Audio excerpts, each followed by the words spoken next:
하나님 아버지, 저희들을 이 비바람 속에서도 지켜주시고 위험한 길에서도 지켜주시고 환난과 고통에서도 지켜주시고 특별히 무서운 질병 가운데를 지켜주셨으며 우리의 마음을 낙심케 하는 많은 시험과 어려운 일들, 근심 뛰는 일들, 이 모든 시련으로부터 우리를 지켜주신 하나님, 그 은혜와 사랑을 진심으로 감사하옵나이다. 오늘도 저희들이 주님 앞에 나올 수 있는 것은 주께서 우리에게 큰 은혜를 부어주셨기 때문입니다. 우리의 죄를 용서하셨기 때문입니다. 주께서 우리를 통해서 하나님의 역사를 이루고자 저희들을 써주시기 때문입니다. 하나님 아버지, 그 놀라운 은혜를 진심으로 감사하옵나이다. 부족한 걸 부족하다 하지 아니하시고 약한 자를 약하다 하지 아니하시고 추하고 더러운 것을 더럽다 하지 아니하시고 맞아주고 사랑하시고 인도하시는 하나님, 그 은혜를 진심으로 감사하옵나이다. 하나님 아버지, 우리 자신이 볼 때도 우리 자신은 별 쓸모가 없건만 주께서는 우리를 소중히 써주시는 것을 알고 진심으로 감사하옵나이다. 우리의 건강, 우리의 지식, 우리의 직장, 그리고 우리가 가진 소유 다 주께 드리오니 주의 선하신 대로 써주시옵소서. 복음 전파에, 선교회, 그리고 이 나라와 이 교회 앞에 이 나라의 모든 사람들을 돕기 위해서 필요대로 써주시기를 기도하옵나이다. 우리에게 믿음 주셔서 주님이 요구하실 때 주의 것을 내놓을 수도 있으며 주님이 필요로 할 때 언제든지 주 앞에 쓰일 수 있게 하시고 조금도 스스로 인색한 자가 되지 않게 하여 주시옵소서. 귀하신 주여, 나의 도움을 필요로 하는 자에게 나 자신을 줄 수 있고 내 사랑을 필요로 한 자에게 아낌없이 자신을 맡길 수 있는 그런 위대한 믿음의 사람들이 되게 하여 주시옵소서. 자비하신 주여, 오늘도 하나님의 말씀이 바르게 전해지게 하옵시고 땅끝까지 들려지게 하옵소서. 현대 모든 문명의 이익이 많은 매스메디아를 통해서 전해지고 있습니다. 바라옵는 것은 이 말씀들이 전해질 때 이 말씀 접하는 모든 사람의 마음이 열리고 구원받게 하여 주시옵소서. 완악한 자도 전해질 수 있고 고집스러운 사람도 이제 생각을 버리고 하나님의 말씀에 순종하게 하여 주시옵소서. 조용히 주의 말씀을 받아 주 안에서 새로워지는 역사가 있어지게 하여 주시옵소서. 저희 교회가 교회된 귀한 사명을 잘 감당하도록 은총 베푸시옵소서. 교회에서 응하고 생각하고 계획하는 모든 일들이 아름답게 진행되게 하시고 그 진행 과정에서 그 결과에서 하나님의 영광을 드러내게 하여 주시옵소서. 또한 주의 사업을 위해서 일할 때마다 기쁨으로 감사한 마음으로 일하옵소서. 이 나라를 주님 돌보아 주시옵소서. 온 국민이 한 마음 뜻되게 하시고 지도자들에게 겸손과 지도력을 주시고 나라 사랑하는 마음을 주시옵소서.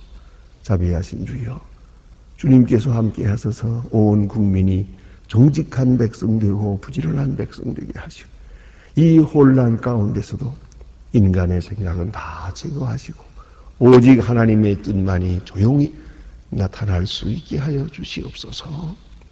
자비하신 주여, 흔들리는 이 나라의 정치, 경제, 문화, 사회, 이것이 어디로 가는 것입니까? 다만 주께서 인도하사 주의 뜻만 이 민족 앞에 나타날 수 있게 하여 주시옵소서.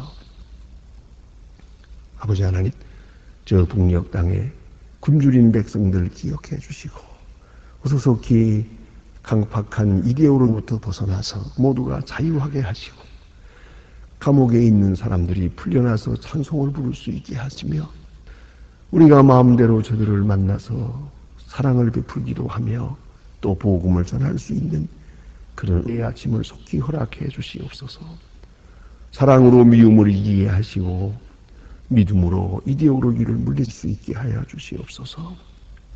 자비하신 주여, 오늘도 해외에 있든지 행중에 있든지 군문에 나가 있는 젊은이들, 그리고 공부하는 자녀들 하나하나 다 돌보아 주시고 실족지 않게 하옵소서. 죄악의 세상에 사나 믿음 위에 굳게 서게 하옵소서. 병중에 있는 과 슬픔을 당한 가정에 주의 큰 위로를 더불어 주시옵소서. 이 날이 복되게 하시고 주와 함께하며 주를 찬양하며 주님께만 영광 돌린 은혜의 날이 되게 하옵소서. 내일 거룩한 주일을 위하여 온전히 준비하고 내일은 보다 더 거룩하고 온전한 주일로 더 많은 은혜가 충만한 그런 날로 기억될 수 있는 주일을 맞게 하여 주시옵소서. 예수님의 이름으로 기도하옵나이다. 아멘. 하나님의 말씀 계속해서 우리 예레미야서 47장 보겠습니다. 예레미야 47장입니다.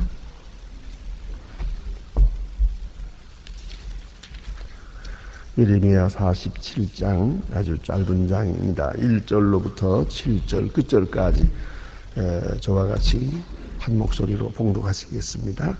바로가 가사를 치기 전에 예루살렘에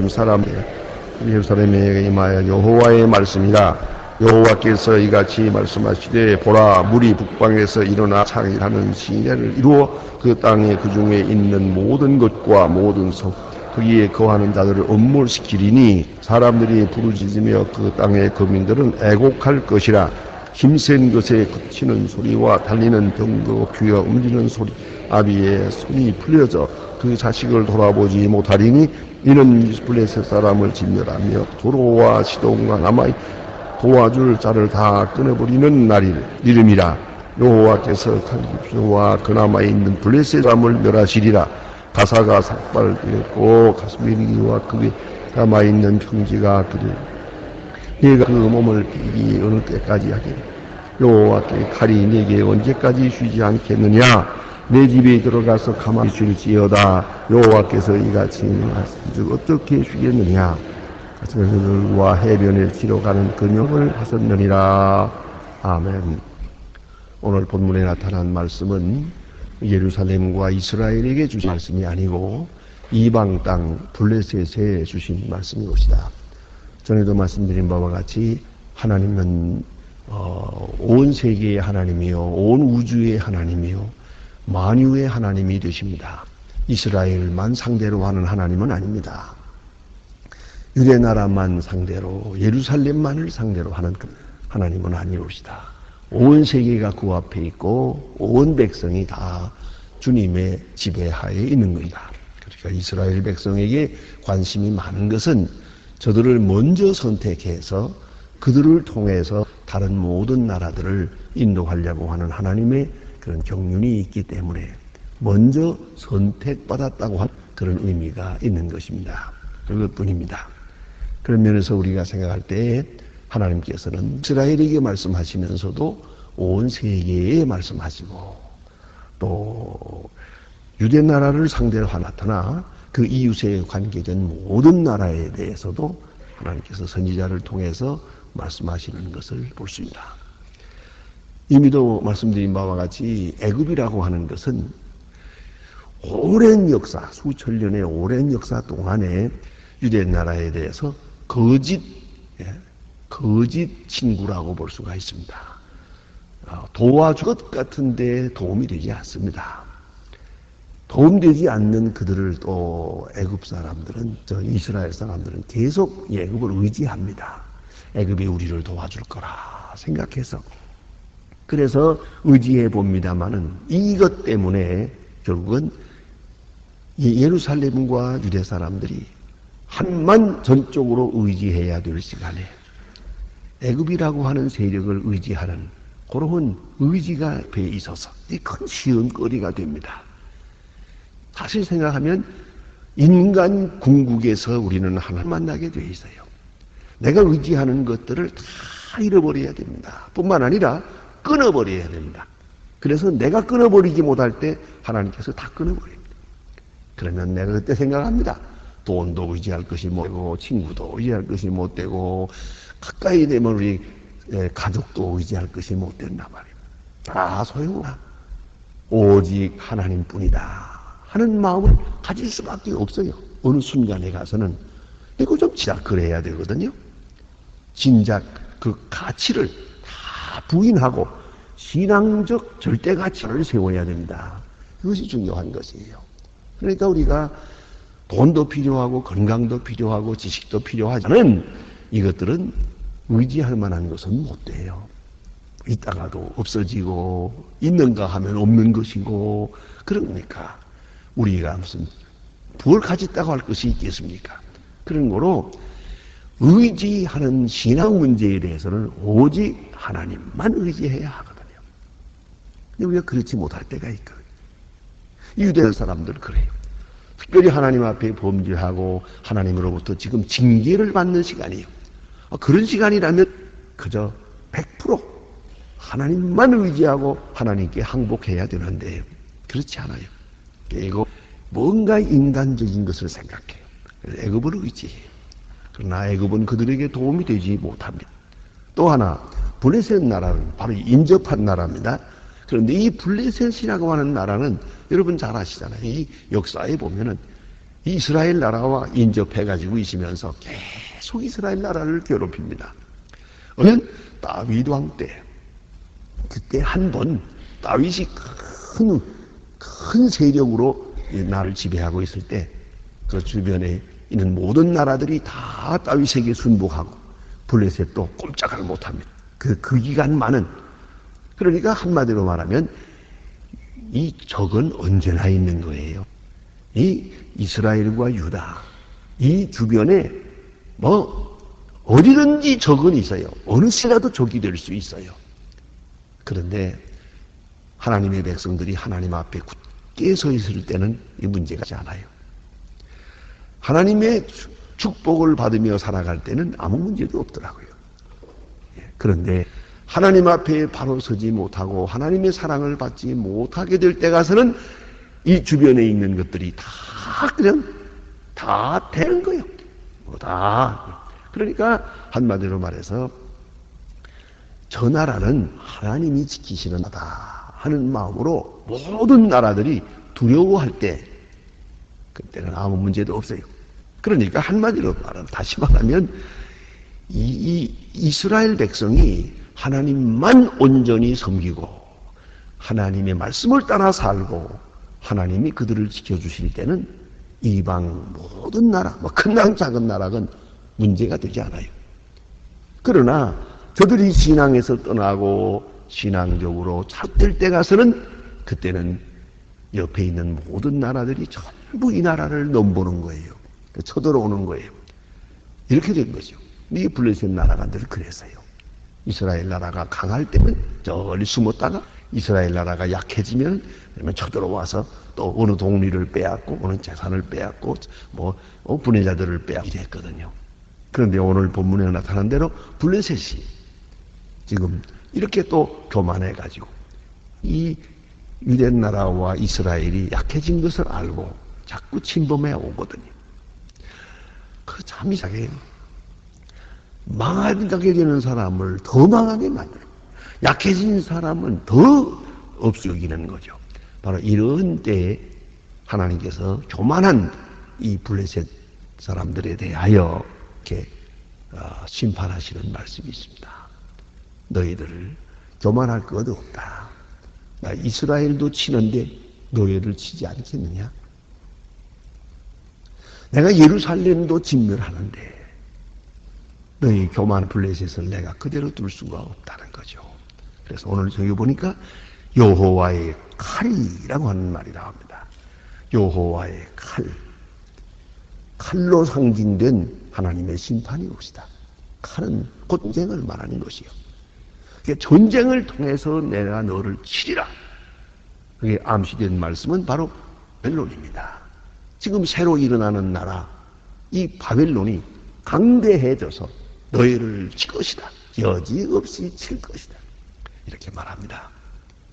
그런 거로 교만하지 말라는 거죠. 여호와의 칼이 쉬지 않겠다 하고 말합니다. 특별히 오늘 본문에 나타난 말씀 중에 보면은 이 전쟁이 오래갈 것을 말합니다.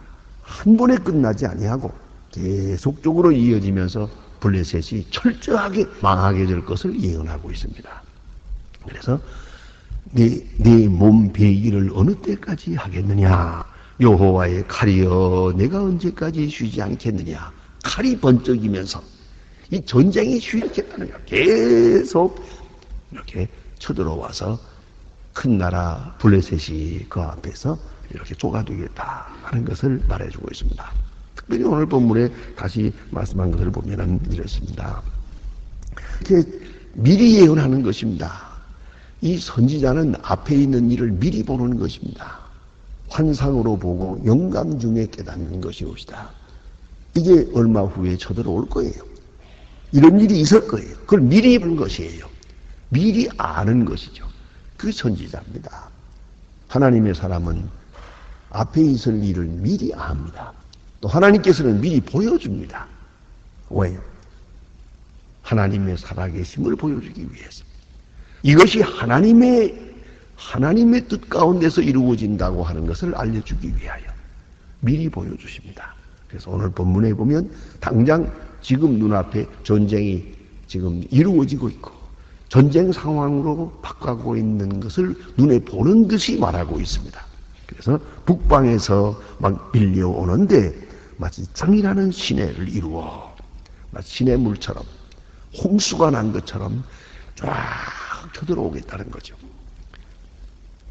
그렇게 쳐들어오게 될 때 모두가 거기서 엄몰되리라. 그 물속에 빠져서 죽는 것처럼 그 많은 군사가 물밀듯이 밀려올 때 거기에 많은 사람이 죽고 깔려서 죽게 되겠다 하는 말씀이고요. 모든 거민이 애곡할 것이라. 전쟁 때에 아우성을 칩니다. 한 아버지가 죽고 아들이 죽고 그 다음에 또 어린아이들이 죽고 할 때 그 남은 사람들이 아우성을 치는 소리, 이것이 바로 전쟁 상황의 모습이옵시다. 그 다음에 힘센 것에 굽치는 소리, 말바꿀 소리죠.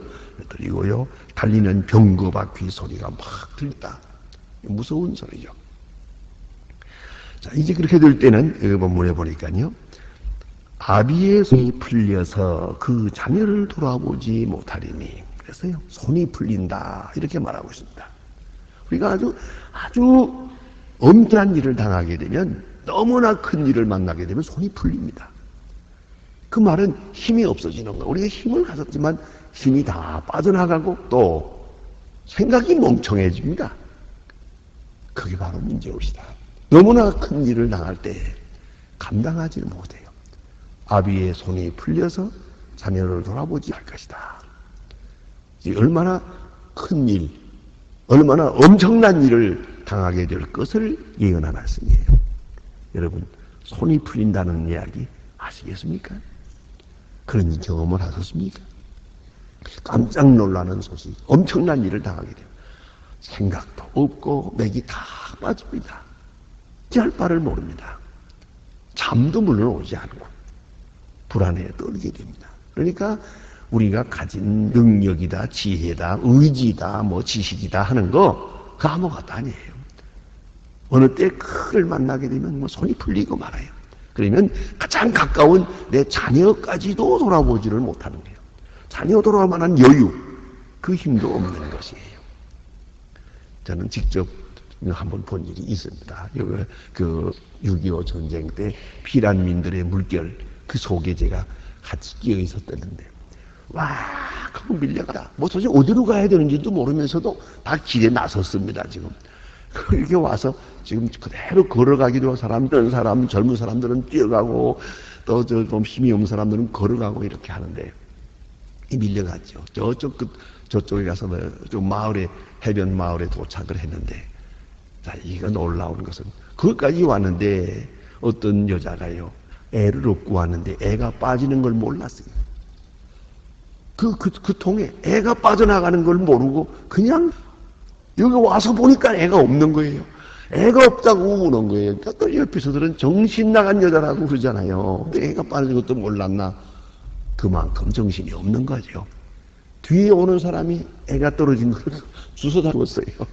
그러니까 부둥켜 안고 우는 걸 봤는데, 자, 얼마나 당황하면, 얼마나 급하면 손이 풀려요. 그래서 자식을 돌아보지 못하더라. 그러한 엄청난 일을 겪게 될 것이다. 그랬고요. 또 하나 있습니다. 그 다음에 여기 주신 말씀 보니까, 이는 블레셋 사람들을 제하러 두로와 시돈에 남아있는 바 도와줄 자를 다 끊어버리시는 날이 이름이라. 도와줄 자를 끊어버리겠다. 이게 무슨 말입니까? 아무에게도 도움을 청하지 못하겠다. 삼촌네 집에 가겠습니까? 친척이 가겠습니까? 누구 아는 사람의 집에 가겠습니까? 아무도 다 같이 어려움을 당하니까 뭐 주고 도움 받을 것도 없잖아요. 누가 누구를 도와주노?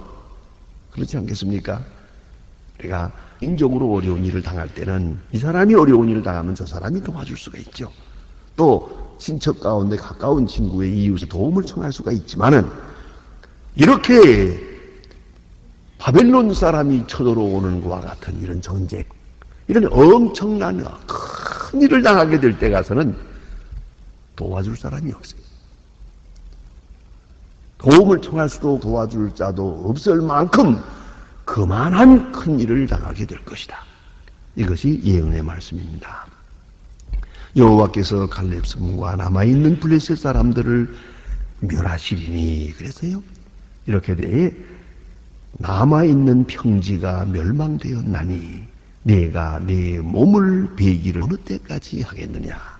내가 내 몸을 베어 스스로 멸망을 자초하고 있는 것이죠. 하나님께서 블레셋을 치십니다. 여호와의 칼입니다. 그것을 잊지 말아야 합니다. 하나님께서 이스라엘만 심판하시는 게 아니에요. 하나님의 뜻을 떠나는 사람들, 교만한 사람들, 우상기는 사람들, 특별히 약한 점을 보아서 이스라엘을 괴롭히는 사람들, 이걸 잊지 말아야 돼요. 하나님의 사람을 괴롭히는 사람, 이 블레셋입니다. 가만히 옆에 있으면서 이 좋은 사이로 지내지 못하고 설린 관계로 지내지 못하고 조금만 어려운 일이 있으면 쳐답니다. 조금만 약점만 보이면 가서 약탈을 합니다. 나쁜 마음이죠. 하나님의 백성을 괴롭히는 이 사람들, 또 하나님의 백성들의 그 어려운 때 도우지 못하고 오히려 약점을 이용해서 갈취하려고 하는 이런 사람들, 이런 교만과 이런 부도덕한 하나님께서 블레셋을 심판하십니다. 그런데 오늘 여기 장기화될 것을 말하고 있어요. 언제까지 계속되겠느냐 그럽니다. 그런 거로 여호와의 칼, 이런 무서운 말입니다. 언제나 있습니다. 하나님의 심판의 칼이 있습니다. 네가 하나님 앞에 잘못될 때는 어떤 모양으로든지 하나님께서 심판하신다는 걸 잊지 말아야 합니다. 여호와의 칼을 보면서 살아야 됩니다. 또 한 가지는 우리가 하나님의 백성들을, 하나님의 사람들을 도와야 합니다. 하나님이 사랑하는 사람들을 도울 때 하나님께서 그를 사랑하시는 겁니다. 그런데 하나님의 백성들이 어려운 일 당하는 걸 보면서 면하는 것, 하나님은 심판하십니다. 기뻐하지 않습니다. 심지어는요, 악인이 망하는 것을 보고 기뻐하지 말라 그랬어요. 누구든 망하는 것을 보고 기뻐해서는 안 됩니다. 통쾌하게 여겨서는 안 된다. 그러니까 설사 원수가 줄이더라도 먹을 것을 주고 목마르면 마실 것을 줘야 한다. 특별히 하나님의 사람을 돕는 것은 더욱 중요합니다. 그래서 예수 말씀하시기를 소자 중 하나, 나의 소자 중 하나에게 냉수 한 그릇을 줄 때 절대로 상을 잃지 아니라고 했습니다. 그걸 잊지 말아야 합니다. 특별히 환난 날에 또 어려운 일 당하는 있으면 우리 구휼을 베풀어야죠. 그걸 약점으로 이용해서 남의 것을 빼앗는 그런 사람이 되셔야 되겠습니까? 하나님께서 블레셋 사람을 치신 이유가 있습니다. 그걸 깊이 생각해야 합니다. 여호와의 칼, 그건 어느 시대나 있습니다. 하나님의 뜻을 떠난 자에게, 만한 자에게, 불신앙의 사람들에게 나타나는 것이옵시다. 기도하십시다.